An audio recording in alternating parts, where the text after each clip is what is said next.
ఉషో Ramachandra ప్రచారాలప్పుడు public లో తిరిగినప్పుడు క్యాడర్ల జోష్ తెచ్చేటందుకు కమలం పార్టీ క్యాండిడేట్లు జనాలకు యాదుండేటందుకు తీరొక్క డైలాగులు బాణమిడిచే భంగిమలు పతంగి తెంపే పర్ఫార్మెన్స్లతోని ఆగం చేసిందనంటే ఇప్పుడు ఏకంగా పోలింగ్ బూతుల్లే రూళ్లను గాల్లె కలిపి మళ్ళీ కేసు మీదేసుకుంది మాధవిలతక్క. మసీదు మీద బాణం విడిచినట్టు చేసిన వీడియోతోని మంది కళ్ళల్లో పడి ఎఫ్ఐఆర్ల పేరెక్కించుకున్న Hyderabad BJP MP candidate Madhavilatha మళ్ళీ ఇవాళ కూడా ఎడ్డెన్సకి ఎక్కింది. పోలింగ్ బూత్ కి ఓటేస్తందుకు వచ్చిన ముస్లింల తానికి పోయి ఈ ఓటర్ కార్డు నీతేనా, ఈ ఆధార్ కార్డు నువ్వేనా, ఏదో ఒకసారి ముఖం చూపి బుర్కాది అని పతొక్కలు తానికి పోయి అడుగుడు పెట్టింది. అరే అట్లెట్లా దీమంటావమ్మా, నువ్వు దొంగ టేస్ట్ లెక్క కొడుతున్నామా? నీకు ఆయన ఆఫీసర్లు ఉన్నారు కదా, ఏమైనా గలతుంటాలు చూసుకుంటారు కదా, నీదేంది అనిమిట్లా మా ఓటు మమ్మల్ని లేకుట్టా అని ఎంత చెప్పినా ఆయన కుట్ట లేదు లేదు బుర్కాలు తీవలసిందే అని పెట్టిందట. ఇక ముచ్చట బయట తెలిసి పెద్ద పంచాదై మా మనోభావాలు పద్ధతులు లెక్క చేయకుండా అట్లెట్లా చేస్తుందామె అని ముస్లింలు గట్టిగా అరుచుకునే వరకలా మలక్పేట పిఎస్ పరిధిలో కేసు బుక్ అయింది ఆ మీద. అయినా కూడా ఆగకుండా పోలీసులతోనే నిలబెట్టుకుంది మళ్ళా. Nobody is removing the face mask and nobody is checking the ID card.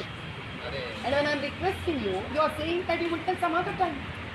Why don't you please instruct her? I've been there for a few minutes, I'm standing there. They're not checking.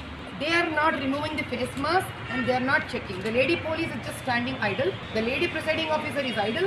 The lady VLO is idle. No, this you can check. Please kindly check. ఇగో ఇట్లా ఎవ్వరు చెప్పినా పోలీసులు మాట్లాడిన ఆఫీసర్లు అడ్డం పడ్డా అయినకుట్ట ఆమె చెప్పేది ఆమె ఎప్పుడు పెట్టింది. ప్రసారంలో ఏం చెప్పుకున్నా ఏం చేసినా నడుస్తుంది గానీ మరి ఇట్లా పోలింగ్ బూత్లకు పోయి కూడా పంచాయత్ చేసి బుర్కాలు తీయురి మోకాలు చూపిరి అని అడిగితే ఏందన్నట్టక్క అని అనుకుంటా కామెంట్లు చేయబట్టి ముచ్చట చూసిన కడమ ఓటర్లుగా. మోడీ సార్కు భక్తి ఏ రేంజ్లుంటదో ఏరుకున్న ముచ్చట్ని. ఏడికన్నా పోతే అక్కడి సాంప్రదాయాలు ఆచారాలకు తగ్గట్టు ఎట్లా కలిసిపోయి పబ్లిక్ ను కలుపుకోబోతాడో కూడా ఎరకనే. ఇక ప్రచారానికని పోయి పనిలే పని భక్తి చూయించుకొని ప్రసాదం వడ్డిచ్చి ఇగో గిట్లా మళ్ళా సోషల్ మీడియాలో సందడి చేస్తుండు మన మోడీ సారు.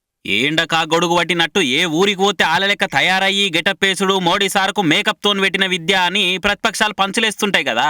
అలానే తీరే ఇవాళ ఎలక్షన్ ప్రచారాల పేరు మీద బీహార్ లో తిరుగుతున్న మోడీ సారు పాట్నాలో గురుద్వారకు పోయి సిక్కుల లెక్క తలపాగా చుట్టుకొని మొక్కులు పెట్టిండు. పూజలు అయిపోయినాక వంటలు చేసే కాడికి పోయి సారే స్వయంగా గంట తిప్పి ప్రసాదం వండినట్టు చేసిండు. వెనకసీరి ఓపికతోని వరుస పెట్టి రొట్టెలు దాల్చి వచ్చి భోజనాలకు కూర్చున్న భక్తులకు సారే వడ్డిచ్చిండు. సారే ఎక్స్లో రాసుకొచ్చి ఫోటోలు పెట్టిండు కూడా మంచిగా.